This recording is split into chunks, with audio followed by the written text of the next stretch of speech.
પ્રિન્સિપાલે વિદ્યાર્થીઓને વારંવાર વાળ કપાવવા કહ્યું તો વિદ્યાર્થીઓએ તેમની ચાકુના ઘા ઝીકી હત્યા કરી નાખી.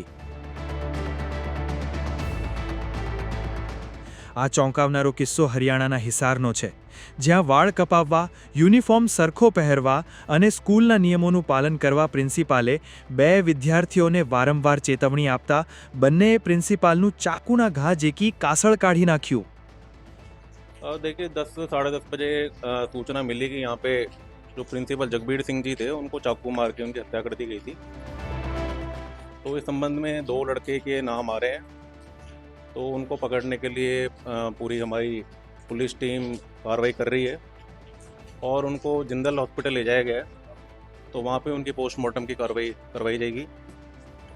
इस हत्या के कारण तो जैसे बता रहे हैं कि उनको नोटिस दिया करते थे, उनसे पूछताछ करते थे भी कि वो ठीक प्रकार से रहें. जैसे बाल अगर जैसे बड़े हो गए तो उनको छोटे कटवाएं, अगर कपड़े नहीं पहनते टक इन करें उसको प्रॉपरली.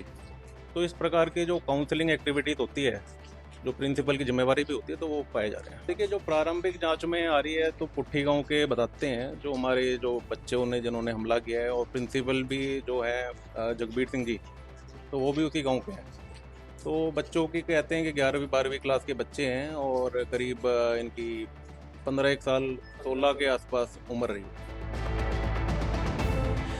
હાલ બંને વિદ્યાર્થીઓ ફરાર છે. પોલીસના જણાવ્યા અનુસાર બંને વિદ્યાર્થી અને પ્રિન્સિપાલ પુઠ્ઠી ગામના રહેવાસી છે. 15 થી 16 વર્ષની ઉંમરના આ બંને વિદ્યાર્થી 11મા અથવા 12મા ધોરણમાં ભણે છે, જેમની હાલ શોધખોળ ચાલુ છે.